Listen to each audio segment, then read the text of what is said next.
The year was 1942, and Europe was firmly under the iron grip of Nazi occupation. While Allied forces clashed in the deserts of North Africa and the skies over Britain, another war was being waged in the shadows, a war known only to a select few in the corridors of MI6. These were missions so secret that even the British High Command often knew nothing of them, missions that involved sending small teams of elite agents deep into enemy territory. One of the earliest and most mysterious series of these operations began in the spring of 1942, targeting the Nazi intelligence network across occupied France, Belgium, and the Netherlands. These missions were assigned to a combination of MI6 operatives and Special Operations Executive (SOE) agents. Their training was rigorous, parachuting at night into unfamiliar terrain, learning to blend with civilian populations, mastering sabotage techniques, and enduring weeks without contact with their command. Their objective was simple in theory: disrupt German communications, gather intelligence, and support local resistance networks. In practice, these missions were perilous, conducted behind enemy lines with almost no margin for error. The danger was magnified by the fact that German counterintelligence units, like the Sicherheitsdienst (SD) and Abwehr, were relentless in hunting down Allied operatives. In London, the atmosphere in MI6 offices was a mixture of hope and tension. Operatives' departures were often cloaked in euphemisms, their true objectives masked even from some officers who approved the missions. An internal memo from March 1942 captured the sentiment: teams inserted under Operation Cascade are not to be expected to report back unless specifically directed. Loss of personnel should not be construed as mission failure. Their actions, though unobserved, remain critical. It was a chilling reminder of the high stakes involved. The first teams were dispatched to Normandy, Brittany, and the Ardennes. They carried with them rudimentary radios, silenced pistols, and explosives small enough to be hidden under coats or in crates of everyday goods. Their survival depended on quick thinking, discretion, and often the cooperation of local resistance groups who themselves risked execution if caught. Yet, almost immediately, the missions encountered unexpected complications. Local intelligence suggested that German units were already aware of unusual Allied activity, raising questions about leaks within MI6 or perhaps betrayal from within the resistance networks themselves. By late April 1942, one such team, comprised of 4 agents codenamed Red Fox, Hawthorne, Mariner, and Gale, was inserted near the port city of Le Havre.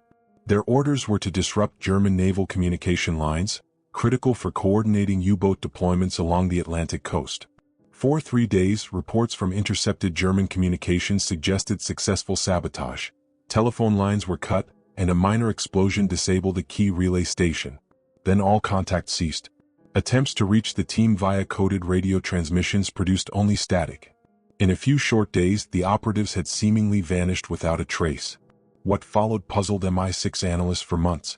Debriefings from other agents hinted at sudden arrests, ambushes, and in some cases, locals reporting seeing the operatives in handcuffs being led away by German patrols. Yet, no records confirmed what had happened. Some operatives may have escaped into the countryside, others may have been executed. The truth remains obscured by missing files and redacted documents.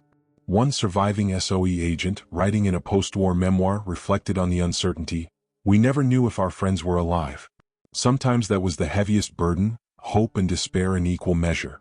The early missions of 1942 exemplified the clandestine, almost ghostly nature of wartime espionage. Unlike conventional battlefields, there were no medals for survival, no parades to honor successful sabotage, and in many cases no evidence left behind. Yet each mission, even those that ended in disappearance, served a strategic purpose. They forced the Germans to divert troops to security operations, disrupted supply lines, and instilled fear that the Allies had eyes everywhere, even where none seemed possible. As spring turned to summer, MI6 continued to plan increasingly daring insertions, aware that each mission carried the risk of total annihilation. Families remained unaware of the true nature of their loved ones' work, while agents themselves relied on courage, training, and the hope that the next transmission from London might reach them. But as the weeks passed, it became painfully clear that some missions were not just dangerous, they were disappearing into history itself, leaving only questions, fragments of evidence, and a haunting legacy of men who vanished behind enemy lines. The stage was set. The vanished operatives of early 1942 were only the first in a series of operations that would haunt MI6 for years to come, leaving behind stories of valor, sacrifice, and unresolved mysteries that would challenge historians long after the war ended. And as the intelligence community reeled from these early losses, one question lingered in the shadows. Who or what was erasing these teams and why? By the summer of 1942, MI6 had begun mounting operations with increasing urgency and complexity. One of the earliest high-risk missions, codenamed Operation Silent Dagger, was launched in Normandy in June, just weeks after the disappearance of the first SOE teams. Its objective was audacious: infiltrate German communication hubs, sabotage telephone exchanges, and intercept sensitive messages that could reveal the movements of U-boats along the Atlantic coast. The stakes were high, not only for the strategic outcome but also for the operatives themselves, as intelligence suggested that the Germans were actively seeking to identify and eliminate Allied infiltrators. The team assigned to Silent Dagger was composed of 6 of MI6's most skilled agents: Lieutenant Henry Hawk Matheson, Sergeant David Lennox, Captain Rosalind Kerr, and 3 others whose identities remained classified in later declassified documents. These operatives had undergone extensive training in cryptography, urban camouflage, and explosives. Their insertion point was near the port of Le Havre, under the cover of darkness. The plan relied on precise timing, careful coordination with local resistance networks, and swift extraction by sea, an operation that, in theory, seemed foolproof. From the outset, however, the mission encountered unanticipated obstacles. Radio transmissions from the operatives were initially brief and coded, indicating successful infiltration. Then reports began to show strange anomalies. Local resistance members reported seeing unfamiliar German patrols and officers asking suspicious questions about nearby civilian movements. On the night of June 21st, the team signaled a short message: commencing disruption. Expect heavy interference. Extraction uncertain. It would be the last confirmed communication before they vanished entirely. Investigators in London scrambled to piece together the sequence of events. Intercepted German messages hinted that the Silent Dagger operatives had encountered Abwehr counterintelligence units in the town of Fécamp, approximately 20 kilometers from Le Havre. According to these fragmented transmissions, the Germans had begun conducting door-to-door searches for suspected saboteurs. Yet, no official records of arrests were found. MI6 files later revealed redactions where details about captured agents and their fates should have been. This left analysts and historians alike to speculate. Were the team members captured, executed, or able to slip into the shadows unnoticed? Personal accounts from surviving resistance fighters provide a chilling glimpse. One anonymous memoir, recovered decades later, recalls a midnight encounter with a German patrol carrying 4 hooded prisoners through the forest near Etretat. The author's description is brief and uncertain. I could not see their faces, but their hands were bound. They walked quietly, as if resigned to whatever was coming. Whether these were the Silent Dagger operatives remains unknown, but the account fueled ongoing theories about the team's disappearance. MI6 itself began to analyze patterns emerging from these early operations. A 1943 internal assessment noted that teams deployed deep behind enemy lines were disappearing at a rate higher than anticipated.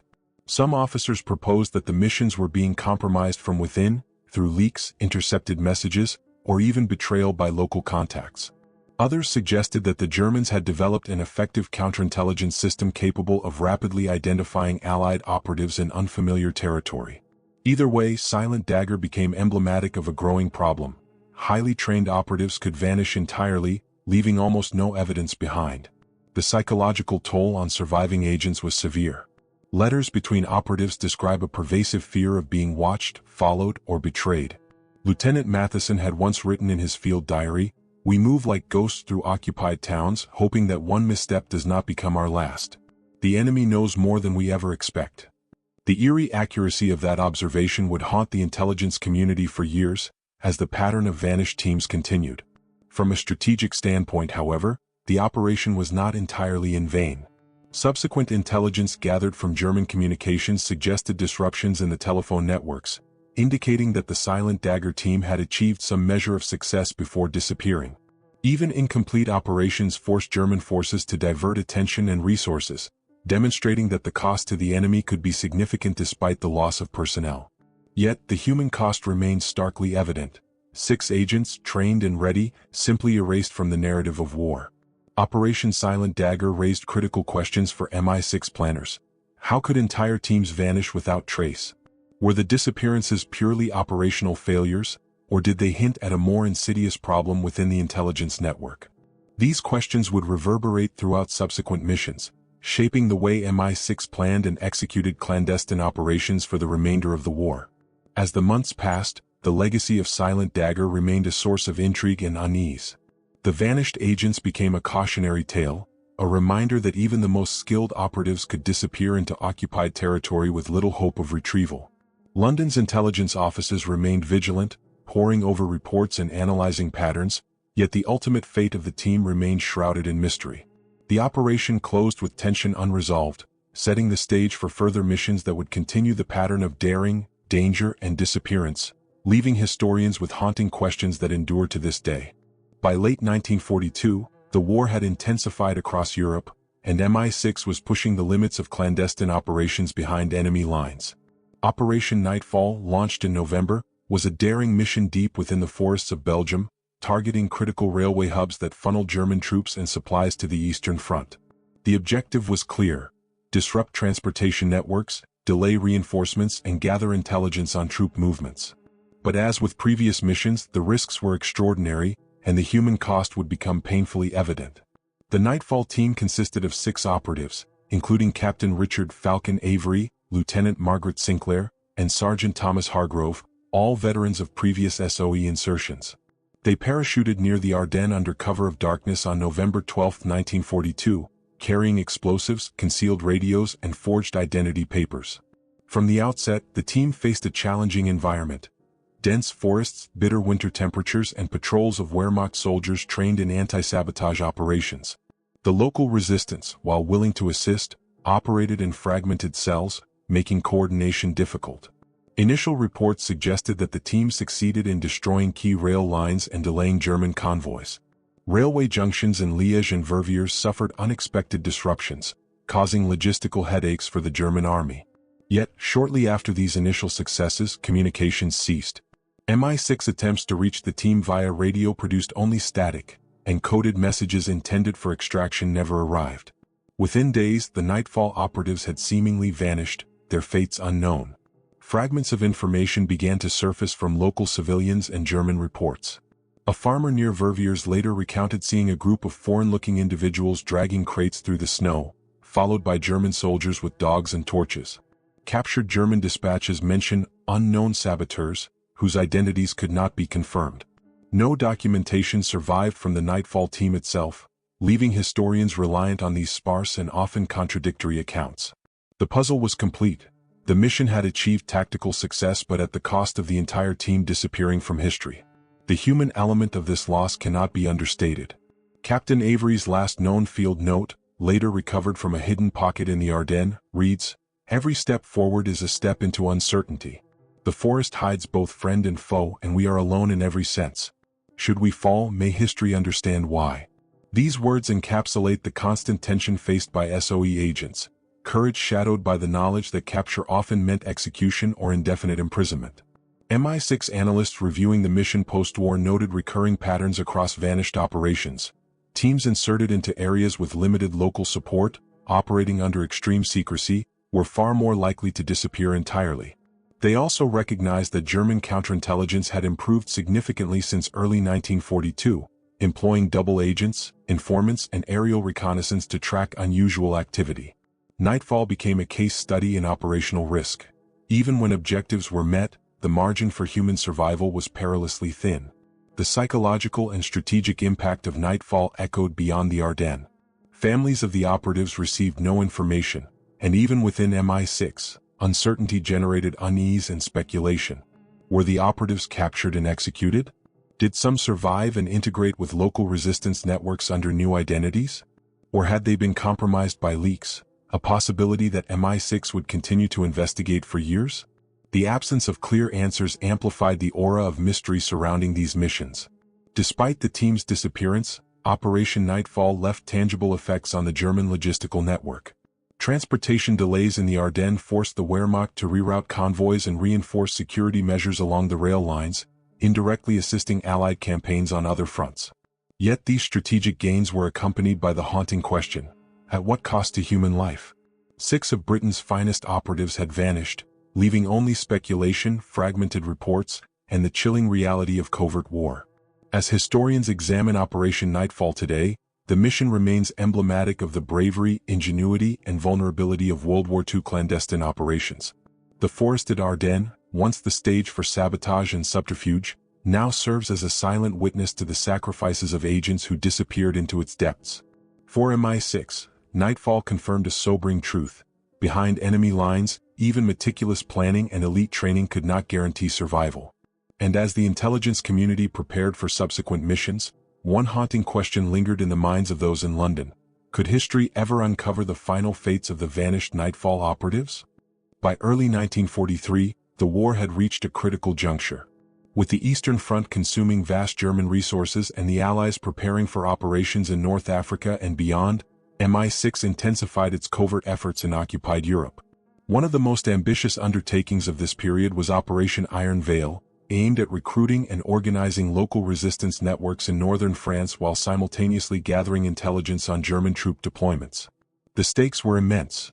Successful coordination with local partisans could significantly disrupt German operations, but failure could mean total annihilation for the agents involved. The Iron Veil team was led by Major Geoffrey Raven Thornton, a seasoned MI6 officer, and included agents like Lieutenant Eleanor Fraser and Captain James Whittaker. Their insertion occurred in January 1943, near the coastal town of Dieppe, an area heavily fortified and patrolled by German forces following the failed 1942 commando raid. The team carried an array of tools essential for espionage: concealed radios, cipher machines, sabotage equipment, and falsified identity papers. Their mission required them to establish clandestine communication lines with local resistance cells, gather intelligence on troop movements, and transmit actionable information back to London, all without drawing attention. From the outset, challenges emerged. Resistance groups were fragmented and sometimes suspicious of newcomers, especially operatives appearing from outside their immediate networks. On February 3, a coded radio message from the Iron Veil team indicated that they had successfully made contact with 3 local resistance cells and were planning coordinated sabotage operations against railway lines. But just days later, all transmissions ceased. The silence was deafening, and MI6 had no way of determining whether the agents had been captured, killed, or forced into hiding by unforeseen circumstances. Later intelligence suggested that German counterintelligence units were already aware of unusual activity in Dieppe. Intercepted dispatches reference unidentified saboteurs, cryptic notes about resistance collaborations, and an alert to German Naval Command regarding foreign intelligence elements operating along the coast. The exact fate of the Iron Veil team remained obscured. Some reports hinted at interrogations and imprisonment, while others suggested that a few operatives may have evaded capture and joined underground networks under assumed identities. MI6 files on the operation were later heavily redacted, leaving historians with tantalizing fragments of evidence but no definitive answers. The human cost of these operations weighed heavily on MI6 leadership. Major Thornton's personal journal, discovered after the war, reflected both determination and fear. We walk a thin line between action and erasure. Each decision could bring intelligence to London or lead to our disappearance. Our allies are brave, but even they cannot shield us from the long arm of the enemy. This sentiment was echoed by surviving resistance members who recalled brief, fleeting encounters with foreign agents, only to learn later that entire teams had vanished without a trace. Operation Iron Veil became a focal point in MI6's post-war analysis of covert missions. Analysts noted that operations requiring the establishment of networks within enemy territory were particularly vulnerable to disruption, whether from betrayal, counterintelligence, or sheer misfortune. The operation also highlighted the limits of communication technology. Even the best-prepared teams could be isolated and erased from operational history simply by the loss of a single radio link or the compromise of one contact. Strategically, the operation demonstrated both the promise and peril of intelligence work. Coordination with local resistance could yield significant benefits, from sabotage of supply lines to the acquisition of vital intelligence on troop movements. Yet, when missions failed, the human toll was profound, and the resulting uncertainty complicated future planning. MI6 was left to question not only the security of its operations but the very nature of sending agents into territories where any misstep could mean total disappearance. By March 1943, the lessons of Iron Veil were becoming painfully clear. The War of Shadows was as deadly as any battlefield. Entire teams could vanish, leaving behind no trace except fragmented intelligence and whispered rumors. The uncertainty surrounding these operations added a layer of mystery and tension to MI6's planning, shaping subsequent missions in ways that were both practical and psychological. And as historians look back on Iron Veil today, the operation stands as a stark reminder of the courage and the peril that defined the hidden front of World War II. The fate of Major Thornton, Lieutenant Fraser, and Captain Whitaker remained one of the era's most enduring enigmas, a question that would continue to haunt both operatives and analysts alike. In early 1944, as the Allies prepared for the eventual invasion of Normandy, MI6 intensified its intelligence-gathering operations in northern Europe. One of the most daring of these missions was Operation Black Echo, launched in Norway with the objective of intercepting encrypted German communications and uncovering details about troop deployments, fortifications, and naval movements along the Norwegian coast. The operation was critical. Germany's occupation of Norway allowed U-boats to operate in the North Atlantic and provided access to vital shipping lanes. For MI6, obtaining precise intelligence could alter the course of naval engagements and aid the broader Allied strategy. The Black Echo team was small but highly specialized, consisting of 4 operatives: Major Colin Wraith Henderson, Lieutenant Agnes Delacroix, Sergeant Peter Morley, and wireless operator Thomas Blake. Their insertion took place in late January 1944 near Trondheim, a strategic city heavily patrolled by German forces. The team traveled under the guise of fishermen and railway workers, equipped with portable cipher machines, concealed radios, and explosives designed for sabotage if necessary. The mission required utmost discretion. One misstep could compromise both the operation and the lives of local collaborators. Initially, the team achieved remarkable success. Local informants reported unusual activity along the rail lines and coastal communication hubs, and intercepted German messages confirmed disruptions in encoded transmissions. Yet, the mission quickly took a perilous turn. On February 2nd, German patrols ambushed a team reconnaissance party near the outskirts of Trondheim. Subsequent radio transmissions indicated that the operatives were under pursuit. The last coded message read, "Compromised. Extraction impossible. Proceeding to secondary rendezvous." After that, all contact ceased. Investigators pieced together fragments of what might have happened. Resistance fighters recalled seeing unfamiliar operatives being shadowed by German soldiers, while intercepted messages suggested that the Germans had captured or killed several members of the team.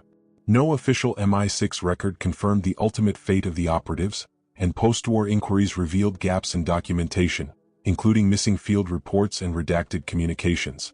The disappearance of Black Echo underscored a chilling pattern emerging across MI6 operations. Even the most highly trained teams could be entirely erased from both the operational theater and the historical record. The psychological impact on surviving intelligence personnel was profound. Major Henderson had written in his pre-insertion diary, "The line between life and erasure is thin here. Every decision carries weight beyond the tactical. One miscalculation and we vanish without memory." That prophecy proved tragically accurate, as the 4 operatives disappeared, leaving no conclusive trace of their activities or their fate. For MI6, Black Echo became emblematic of the extreme hazards faced by teams operating deep behind enemy lines. From a strategic perspective, however, the operation was not entirely futile. The disruptions caused by the team, brief though they were, forced German command to divert resources to patrol and security, delaying reinforcements elsewhere along the coast. Yet these tactical gains came at the expense of human lives, raising questions about the balance between intelligence objectives and operational risk. Each vanished agent became a stark reminder that the war fought in shadows was as lethal, if not more so, than conventional battlefields. Operation Black Echo also highlighted the evolving sophistication of German counterintelligence. Norwegian collaborationist forces, local informants, and the Abwehr worked in tandem to track foreign operatives. This coordination meant that any unauthorized movement could trigger rapid pursuit, leaving little chance for escape. MI6 analysts studying the mission post-war concluded that deep cover operations in areas with intensive enemy surveillance required more robust contingency planning and secure extraction methods, lessons painfully learned at the cost of lost lives. As Black Echo faded from view, the disappearances of its operatives added to a growing legacy of mysterious MI6 missions. Teams vanished without a trace, leaving behind only cryptic notes, fragmented intelligence, and whispered stories among local populations. For London's intelligence community, the unanswered questions were unsettling. Had the operatives been captured, executed, or forced into hiding? Were there leaks within MI6, or had the Germans simply outmaneuvered even the most skilled agents? The truth remained elusive. The operation closed with unresolved tension. The North Atlantic winds battered the fjords near Trondheim, indifferent to the human sacrifices made in pursuit of critical intelligence. Black Echo, like so many missions before it, exemplified the dangerous calculus of clandestine warfare. The closer an operation approached its objective, the greater the risk of total erasure. And as MI6 continued planning new missions across occupied Europe, one haunting reality became clear: the hidden war was unforgiving, and entire teams could disappear as though they had never existed, leaving only questions that might never be answered. By mid-1944, MI6 faced the sobering reality that a number of its most daring operations had ended in total disappearance. Following the high-profile losses of teams in Normandy, Belgium, northern France and Norway, the intelligence community began an internal review to determine what had gone wrong, and whether lessons could be salvaged from the shadows of failure. Among the most pressing questions: had the operatives been betrayed, outmaneuvered, or simply overwhelmed by the inherent dangers of deep cover work? The answer, as it turned out, remained frustratingly elusive. The review encompassed all prior classified missions, from Operation Silent Dagger to Black Echo. Analysts pored over German interception reports, resistance accounts, and the few surviving field notes, attempting to reconstruct events and ascertain operational patterns. One recurring observation emerged: operations conducted in isolation without strong local networks or reliable extraction plans were disproportionately likely to end with agents disappearing entirely.